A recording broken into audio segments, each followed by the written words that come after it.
உயர் அதிகாரிகளின் வீட்டுக்குள் நுழைந்த இஸ்ரேலின் பெண் உளவாளி பற்றிய தகவல்கள் தற்போது வெளியாகியுள்ளன. இஸ்ரேல் ஈரான் இடையே சண்டை நடந்து வரும் நிலையில் இரு நாடுகளுக்கும் இடையே நடந்த உலகை உலுக்கும் சம்பவங்கள் ஒவ்வொன்றாக வைரலாகி வருகிறது. ஈரானின் அணு விஞ்ஞானி என கருதப்படும் மொக்சேன் ஃபக்ரிசாதேவை இஸ்ரேலின் உளவு அமைப்பான மொசாட் எவ்வாறு ஏஐ ரோபோ உதவியுடன் படுகொலை செய்தது என்ற தகவல் வெளியாகியிருந்த நிலையில் இன்று மொசாட்டின் அரக்கி என்று கூறப்படும் அளவுக்கு வேலை செய்த பெண் உளவாளி பற்றிய தகவல்கள் வெளியாகியிருக்கிறது. 2 ஆண்டுகளுக்கு முன்பு மொசாட்டின் பெண் உளவாளி கேத்தரின் பெரஸ் ஜாக்தாம் ஈரானுக்குள் ரகசியமாக நுழைகிறார். ஷியா முஸ்லிமாக மதம் மாறும் கேத்தரின் ஈரான் உயர் தலைவர்களின் குடும்ப பெண்களுடன் நெருங்கிய பழகும் வாய்ப்பை ஏற்படுத்திக் கொள்கிறார். உண்மையில் பிரான்ஸ் நாட்டைச் சேர்ந்தவராக கேத்தரின் மிகச் சிறப்பான பயிற்சி பெற்றவர் மட்டுமல்லாமல் பிறப்பிலேயே புத்திசாலித்தனமான அழகான தைரியமான பெண்ணாகவும் இருந்தார். அவரது புத்திசாலித்தனமும் அழகும் அனைவரையும் முட்டாளாக்குகிறது. ஈரானின் மிக கடுமையான பாதுகாப்பு அமைப்புகளையும் கூட என்பதுதான் வினோதம். முதலில் முஸ்லிம் மதத்தின் மீது ஈடுபாடு கொண்டிருப்பதாக காட்டிக்கொள்கிறார்.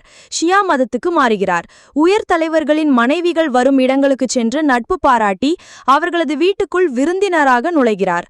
முழு நம்பிக்கையையும் பெறுகிறார். அரசு தலைவர்களின் வீடுகளில், அதுவும் வெளியாட்கள் நுழைய தடை செய்யப்பட்ட பகுதிகளுக்குள்ளும் தடையின்றி நுழைகிறார்.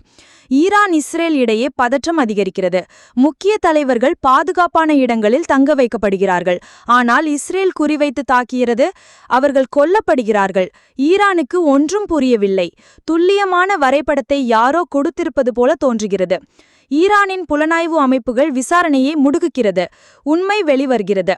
அரசு அதிகாரிகள் முக்கிய தலைவர்களுடன் எடுத்துக்கொண்ட புகைப்படங்கள் மூலம் கேத்தரின் அடையாளம் காணப்படுகிறார். ஈரானிய புலனாய்வு அமைப்புகள் விசாரணையை தொடங்கிய போதுதான் அனைத்து செல்போன்களும் மற்றும் சிசிடிவி கேமராக்களிலும் கேத்தரின் சப்தமே இல்லாமல் புகைப்படங்கள் எடுத்து ரகசிய தகவல்களை நேரடியாக மொசாட்டுக்கு அனுப்பியிருந்தது கண்டுபிடிக்கப்பட்டது. ஆனால் அதெல்லாம் காலம் கடந்து விட்டதையே காட்டியது. யாருக்கும் தெரியவில்லை கேத்தரின் எங்கிருந்து வந்தார், எங்கே சென்றார். நாடு முழுவதும் கேத்தரின் புகைப்படங்கள் போஸ்டர்களில் ஒட்டப்படுகிறது. தேடப்படுவதாகவும் தகவல் அளிக்க வேண்டும் என்று கூறுகிறார். யாருக்குத்தான் தெரியும்?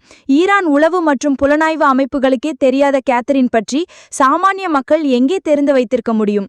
அவர் எங்கே, எப்படி ஈரானிலிருந்து தப்பிச் சென்றார் என்ற எந்த தடயமும் இல்லாமல் மறைந்து போயிருந்தார். ஈரான் ஜல்லடை போட்டு தேடிக்கொண்டிருந்த அதே வேளையில் வேறொரு நாட்டில் வேறொரு பெயரில் வேறொரு அடையாளத்துடன் வாழ்ந்து கொண்டிருந்தார். ஈரானில் அவர் இருந்ததற்கான எந்த தடயமும் இல்லாவிட்டாலும் ஈரான் வரலாற்றில் மிகப்பெரிய அதிர்வை விட்டு சென்றுள்ளார்.